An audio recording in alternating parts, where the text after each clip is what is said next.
하늘이 하나님의 영광을 선포하고 궁창이 그의 손으로 하신 일을 나타내는도다. 날은 날에게 말하고 밤은 밤에게 지식을 전하니 언어도 없고 말씀도 없으며 들리는 소리도 없으나 그 소리가 온 땅에 통하고 그 말씀이 세상까지 이르리로다. 하나님 고맙습니다. 하나님은 이 땅을 창조하시고 우리 사람들을 귀하게 창조하셨습니다. 그런데 하나님의 형상인 우리들이 하나님을 따르지 않고 죄를 졌을 때 타락한 우리들을 구원하기 위해서 당신의 아들 예수 그리스도를 이 땅에 보내주셨습니다.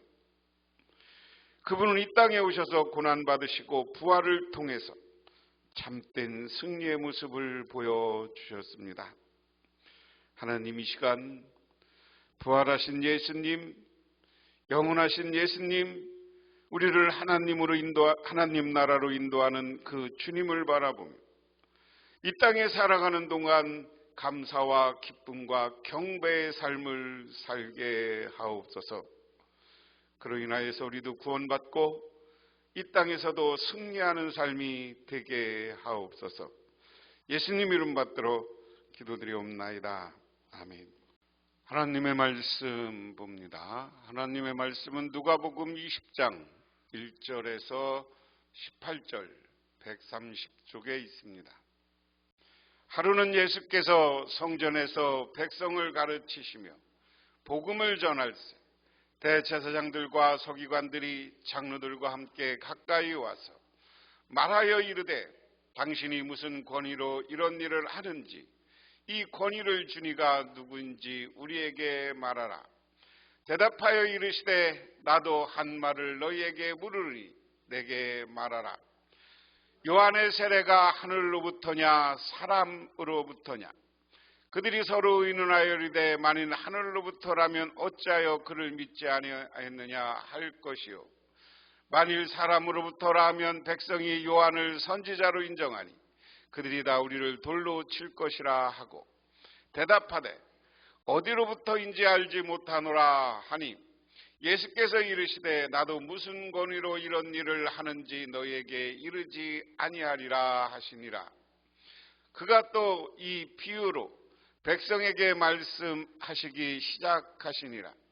한 사람이 포도원을 만들어 농부에게 새로 주고 타국으로 가서 오래 있다가 때가 이름에 포도원 소출 얼마를 바치게 하려고 한 종을 농부에게 보내니 농부들이 종을 몹시 때리고 거저 보내었거늘 다시 다른 종을 보내니 그도 몹시 때리고 능욕하고 거저 보냈거늘 다시 세 번째 종을 보내니 이 종도 상하게 하고 내쫓은지라.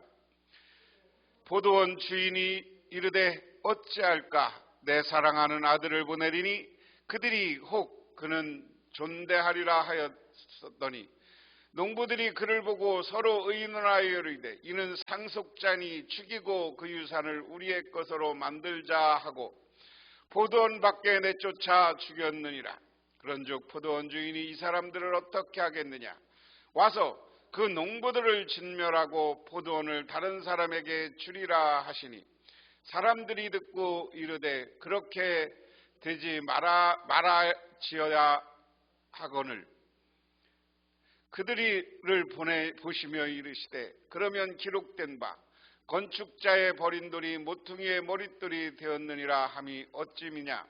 무릇 이 돌 위에 떨어지는 자는 깨어지겠고 이 돌이 사람 위에 떨어지면 그를 가루로 만들어 흩으리라 하시니라. 아멘. 어느 추운 날 뉴욕의 어느 시내에서 10살 정도 된 작은 소년이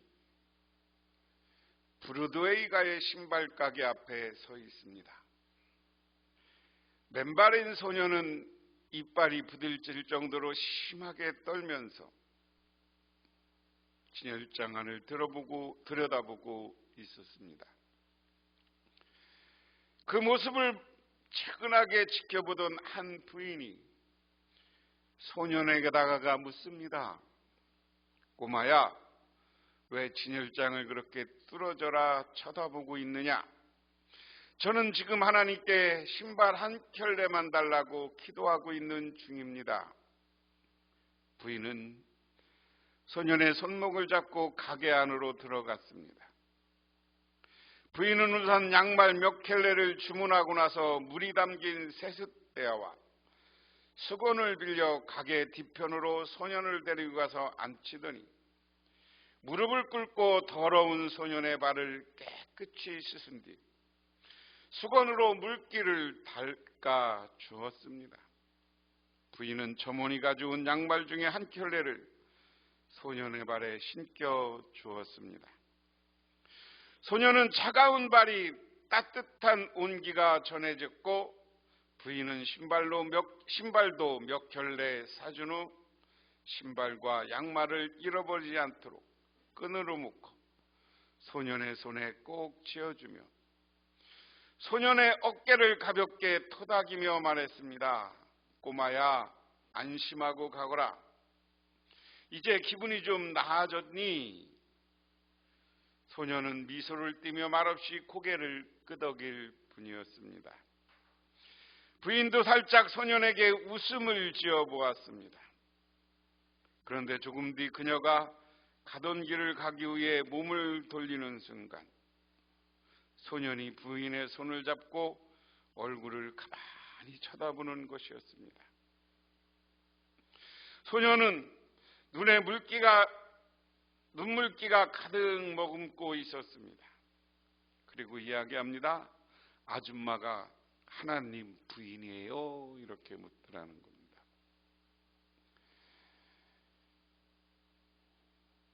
무슨 얘기냐? 내가 사랑하고 베풀면 다른 사람이 부인이 조그만 사랑하고 나누는 것을 보면서 당신이 하나님의 부인이냐 이야기는 정말 하나님의 부인이 아니라 이 소년에게는 그 아줌마가 자기 양말 사주고 신발 사준 아줌마가 하나님처럼 보이는 거예요. 우리가 높아지는 거예요. 귀해지는 거예요. 믿으십니까?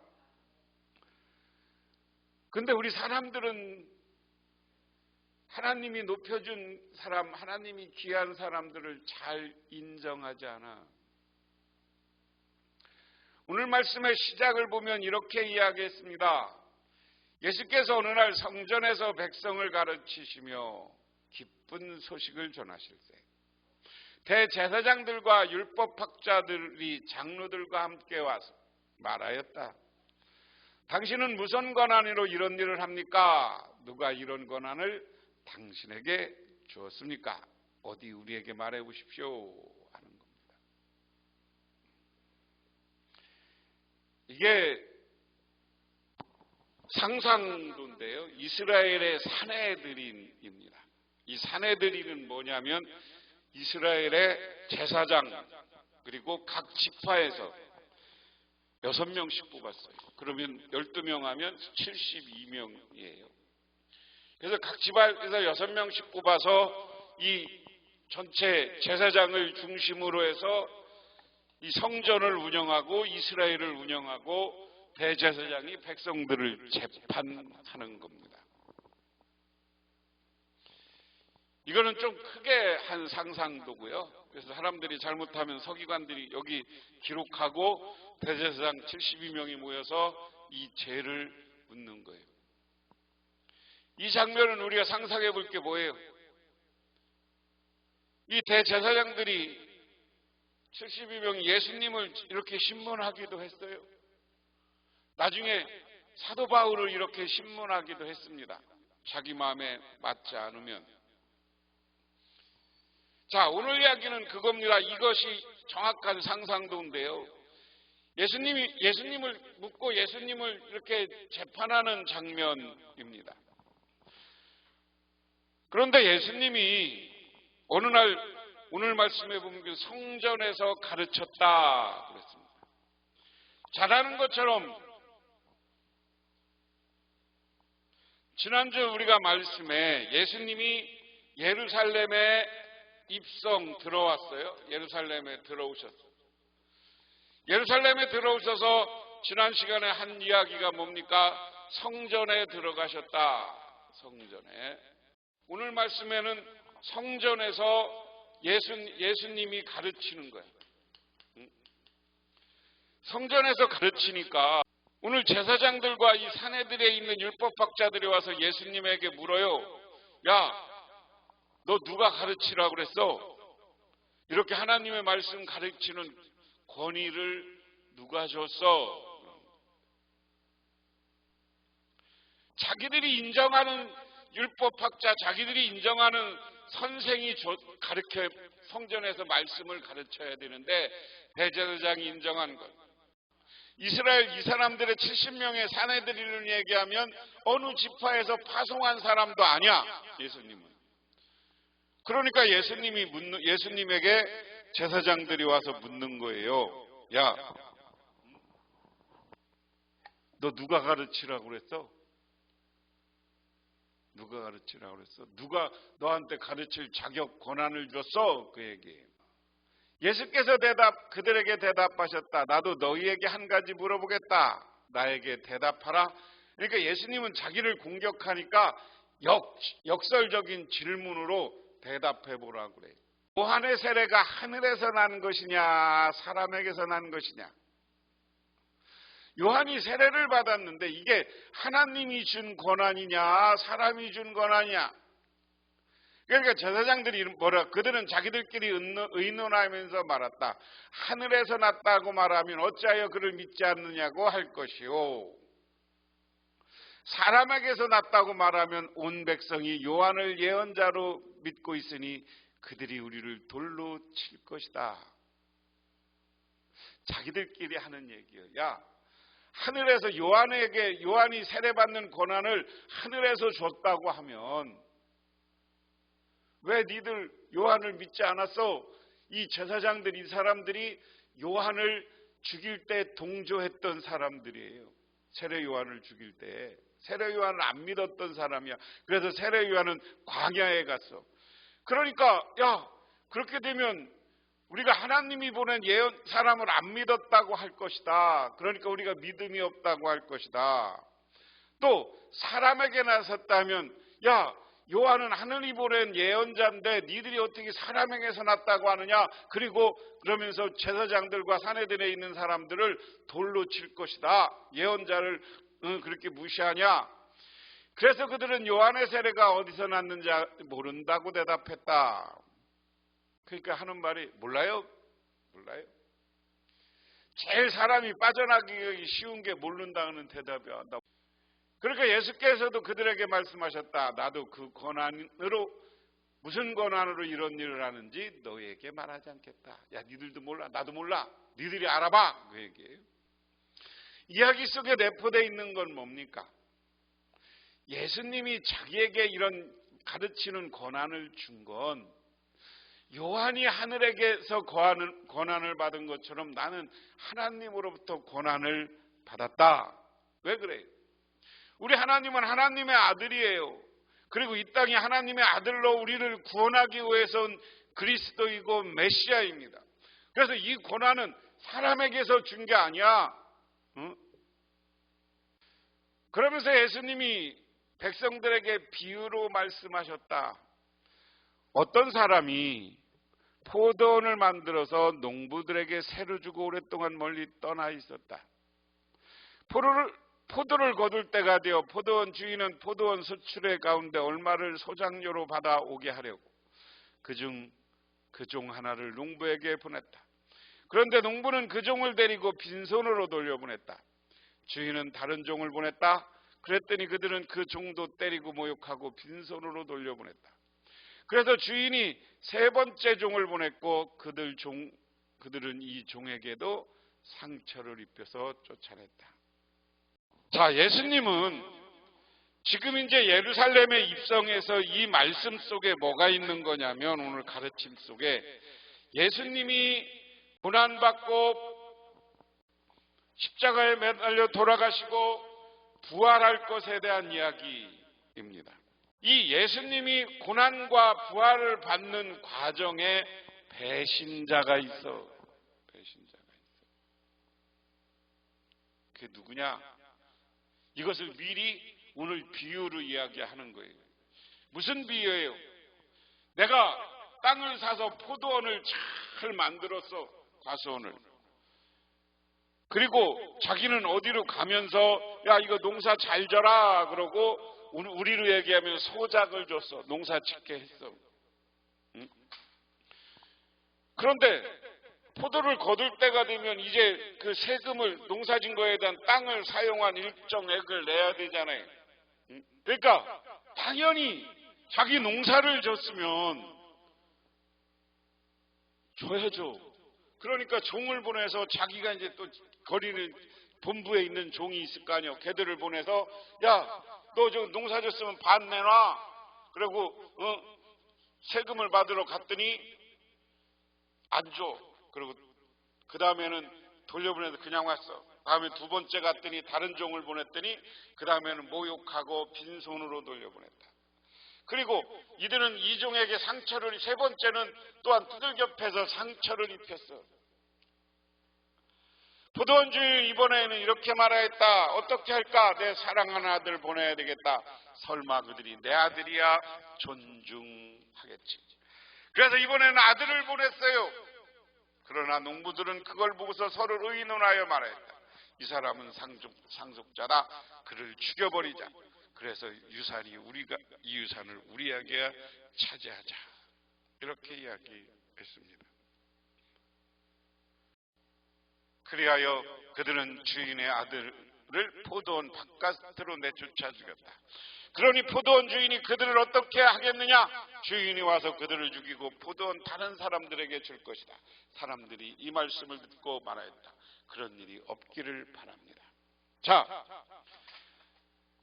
자기가 주인에게 배신한 사람이에요. 포도원 주인한테 자기 역할을 안 하고 배신한 사람은 어떻게 됐어요? 그들을 죽였다고 그랬어요. 이것은 뭐예요? 지옥에 던져진 거예요. 쉽게 말하면 이건 하나님 나라와 구원과 예수님의 자기들의 역할에 대해서 이야기한 거야. 야, 하나님이 너희들을 이 가나안 땅에 잘 살게 했어. 그리고 가나안 땅에 살게 해서 니들이 나를 잘 믿나 안 믿나 그래서 너희들한테 너희들이 똑바로 살으라고, 그리고 하나님께 감사하면서 살으라고 내가 종들을 보냈어. 첫 번째, 두 번째, 세 번째. 그런 사람들은 누구예요? 구약의 예언자들이에요. 이사야 같은 사람, 예레미야 같은 사람, 에스겔 같은 사람을 보내서 야, 니들 하나님 똑바로 섬기고 하나님한테 필요한 거 줘. 오늘로 얘기하면 헌금해. 아니면 나눠서 주인한테 줄 거 줘. 다시 말해서 우리가 하나님 앞에 하나님 믿고 신앙생활을 잘하는 것은 뭐냐? 예수 믿고 잘하는 것은 하나님 앞에 갚아야 되는 거예요. 우리가 하나님 앞에 복 받았으니까 하나님께 갚아야 되는 거예요. 믿으십니까? 그 갚는 방법은 뭐냐? 얘기하는 거예요. 사랑이다. 사랑이다. 하나님을 사랑하고 하나님은 이웃을 사랑하고 살으라고 했어. 그런데 사람들은 그 하나님의 사랑을 잃어버리고 어떻게 하는 거예요? 배신하는 거예요. 그 심지어는 하나님이 예언자를 보내서 안 되니까 당신의 아들 예수 그리스도를 보냈어요. 오늘 이야기는 너희들이 나를 배신할 것이다 라는 건 상징적인 이야기예요. 내가 하나님 아들로 있어 주인의 아들로 이 땅에 왔는데 너희들은 내 말을 안 듣고 나를 죽여버리고 너희들 마음대로 하면 될 것이다 라고 생각했다. 그런데 그런 너희들 나를 배신했기 때문에 어떻게 되냐? 주인이 와서 그들을 죽일 것이다. 하나님의 심판을 이야기합니다. 우리가 이 땅에 살면서 하나님에게 복받고 하나님에게 은혜 받았음에도 불구하고 그 은혜를 잊어버리고 깨닫지 못하고 살면 하나님이 마지막 때 심판하는 거예요. 지옥에 던져지는 거예요. 어떤 날 하루에는 전 군인이 전투를 했습니다.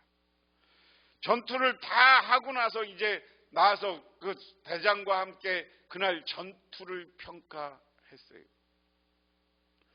지휘관이 그날 군인 중에 가장 탁월한 군인이 누구인가라고 추천을 했어요. 그러니까 어떤 사람은 가장 용감하게 밖에 나가서 사는 사람입니다. 어떤 사람은 막 뒤에서 보급을 잘한 사람입니다. 막 그래. 그랬더니 지휘관이 이렇게 이야기합니다. 야, 내가 보기에는 누구냐?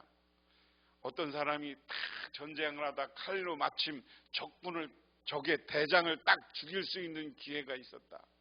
그런데 뒤에서 후퇴나팔이 불었다. 후퇴나팔이 딱 붙는 순간 이 칼을 그 사람 죽이려는 걸 멈추고 딱 돌아서서 후퇴한 사람이다. 제일 탁월한 군인은 그 최고의 지휘관에게 순종하는 사람이다. 이 사람이 제일 탁월한 사람이다. 우리도 마찬가지예요. 우리가 하나님 보기에 가장 탁월하고 하나님 앞에 인정받는 사람은 누구냐? 하나님 말씀에 순종하는 사람이야. 여러분은 하나님께 지금 순종하고 있어요? 오늘 하나님의 아들인 예수 그리스도가 와서 이 땅에 와서 참된 복음과 말씀을 가르치는데 이 불순종하는 유대인의 지도자들은 네가 무슨 권위로 말씀을 가르치냐고 따져. 그 사람들을 향해서 오늘 농부의 비유를 이야기하는 거예요. 야, 농부가 그랬더니 이들 뭐 같은 사람이냐? 포도원을 하나님이 너희들에게 축복받고 이 가나안 땅을 주고 하나님 믿고 잘 살으라 그랬더니 그래서 너희들한테 아들을 보내서 세금 받으러 왔더니 나를 죽일 거야. 그러면 니들 다 죽임당하고 저주받을 거야. 그 얘기. 그러니까 오늘 말씀에 그걸 깨달은 사람들이 이런 일이 벌어지지 않았으면 좋겠다라고 이야기합니다. 자, 하나님의 뜻을 순종하지 않고 배신하는 사람들은 지옥 죽임을 당하고 지옥에 던져져. 그런데 오늘 그 다음이 중요한 거예요. 17절에 보니까 그때 예수께서 그들을 똑바로 보시고 말씀하셨다. 그러면 집 짓는 사람들이 버린 돌이 집모퉁이에 머릿돌이 되었다고 기록된 말이 무슨 뜻이냐? 누구든지 그들 위에 떨어지면 그는 부스러질 것이요 그들이 어느 사람 위에 떨어지면 그를 가루로 만들 것이다. 무슨 얘기냐면 여러분 새벽 설교 영상으로 보는 분들은 어제 올려준 것 오늘 올려줄 거에 베드로전서에 보면 이 머릿돌과 모퉁이돌 얘기가 다시 나와. 제자들이 오늘 이 말씀을 많이 인용했어요. 오늘 예수님이 자기를 시비 거는 사람들에게 똑바로 보고 얘기했다. 집 짓는 사람들이 버린 돌이 집 모퉁이에 들였다고 기록된 말은 만약에 여기 있는 게 아니라 구약 성경에 이 말씀이 있는 거예요. 버린 돌이 모퉁이의 머릿돌이 됐다. 모퉁이의 머릿돌이 됐다. 건축을 하다 보면 필요 없는 돌을 버려요. 그래서 필요 없는 것인 줄 알았는데 그것을 잘 깎아서 모퉁이의 머릿돌을 삼으니까 너무너무 좋은 거야. 우리가 머릿돌은 어떤 거예요? 기둥을 이렇게 받치는 걸 머릿돌이라고 그래. 그렇죠? 그런데 또 한 가지 해석이 있어요. 우리나라는 그렇게 집을 안 짓는데 이렇게 아치형으로 유럽에서는 많이 져요. 이게 머릿돌이라는 거예요. 가운데 있는 게. 여기가 서로 지지하고 있는데 이 머릿돌이 싹 없으면 이게 그냥 무너져. 오늘 여기에서는 머릿돌은 그렇게 귀중한 돌을 가장 귀중한 역할을 하는 것을 이야기하는 거예요. 버림받았지만 그것이 그 돌이 다시 선택받으면 가장 귀중한 위치가 된다. 오늘 무슨 얘기예요? 여기 버린 돌은 뭐인가요? 이 유대인들이 보기에 저 가난한 사람들, 예수님은 유대인들이 뭐라고 무시했어요? 나사렛 촌놈이라고 그랬잖아요. 촌놈이지만 내가 하나님으로부터 은혜 받고 하나님의 일을 하다 보면 내가 가장 귀중한 존재가 될 것이다. 여러분들도 여기서 예수 믿고 나를 믿고 나에게 회개하고 돌아오면 머릿돌이 되고 가장 귀중한 존재가 될 거라는 거예요. 그러면서 누구든지 돌 위에 떨어지면 그는 부러질 거예요. 그 돌 어느 사람 위에 떨어지면 그를 가루로 만들 것이다. 그러면서 이게 나중에 이것도 심판은 얘기예요. 사람이 돌에 떨어지면 어떻게? 여러분 돌에 떨어지면 어떻게? 부셔지는 거죠. 여러분이 너희들 하나님 앞에 순종하면 하나님이 너희들을 귀하게 머릿돌처럼 잘 활용해. 그런데 그러지 않고 니들 유대인 나 버리고 아까 포도원 비유에서 이야기하는 것처럼 주인 아들 죽이고 그러면 배신하면 하나님이 너희들 다 가루로 만들어서 지옥에 던져주게 한다는 거예요. 우리 예수 믿는 사람도 의리가 있어야 돼. 사람 관계에 한번 사랑 관계를 맺었으면 그 사람을 믿고 의지하고 끝까지 사랑해야지. 끝까지 서로 의리 지키고 살아야지. 끝까지 사랑하고 살아야지. 자기가 편리에 의해서 배신하고 배반하고 하나님을 떠나면 여러분은 지옥불에 던져지는 줄 믿으시기 바랍니다. 그러므로 우리는 하나님만 바라보고 살아야 돼요. 하나님만 바라보고 하나님의 뜻을 따라 우리 주님이 주신 말씀처럼 마지막 지난 주일날 내가 설교했지만 하나님이 주신 우리의 사명은 뭐예요? 주인에게 최선을 다하는 것, 하나님께 영광 돌리는 거예요. 예배와 기도할 줄 아는 사람. 그리고 세상을 향해서는 뭐예요? 그리스도의 증인이 되라고 그랬어요. 예수를 세상에 전하는 사람. 근데 그 사랑을, 그 예수를 전하기 위해서는 어떻게 해야 돼? 우리가 사랑하는 사람이 돼야 돼. 끝까지 이웃을 사랑하고 가족을 사랑하고 사랑하는 사람이 저 사람 어느 교회 다니는데 어느 교회 권사래. 근데 참 좋아. 말하면 믿음이 똑바른 사람은 어떻게 해야 돼? 행동도 아까 얘기한 사랑의 실천자가 되는 거예요. 그런 사람이 되지 않고 예수 믿어도 배신하고 때리고 남들 세상에 욕먹고 그 성령이 여러분을 성령을 거슬리는 행동을 하면 아무리 믿음이 좋다고 해도 믿음이 좋은 게 아니에요. 믿음의 척도는 사랑의 실천으로 하나님이 평가하는 거예요. 그래 나중에 와서 여러분들을 머릿돌로 귀한 존재로 하나님이 만들어주지만 이 땅에 와서 배신하고 다른 사람들에게 욕먹는 사람이 되면 여러분들은 돌이 떨어져서 부스러지는 인생, 포도원에서 쫓겨나는 인생이 되고 만다. 그럼 우리는 쫓겨나는 인생이 아니라 하나님으로부터 축복받고 하나님으로부터 버린 돌이었지만 별 볼 일 없는 돌이었지만 하나님이 여러분들을 귀하게 하는 머릿돌과 같은 존재가 되시기를 주님의 이름으로 축원합니다. 기도하겠습니다. 하나님 아버지 고맙습니다. 오늘도 하나님의 은혜와 은총을 기억하며 오늘 주님의 제단에 나왔습니다. 우리들 지금은 별 볼 일 없지만 아버지 하나님의 뜻에 순종하고 아버지 하나님의 말씀을 듣고 살고 하나님께 영광 돌려 살아서 하나님이 우리를 보고 잘했다 칭찬하며 하나님 나라에는 보석과 같이 귀한 존재가 되게 하옵소서. 머릿돌이 되게 하옵소서. 예수님 이름 받들어 기도드리옵나이다. 아멘. 지금은 우리를 죄 가운데 구원해 주신 우리 주 예수 그리스도의 은혜와 온 우주를 창조하신 성부 하나님의 사랑하심과 우리 삶 가운데 찾아오셔서 우리를 이끌어 가시는 성령님의 인도하심이 오늘 주님께 나와 기도하고 간구하고 들어가는 우리 북명교회 모든 성도님들과 그 가족이 영원토록 함께 하옵시기만을 간절히 축원하옵나이다.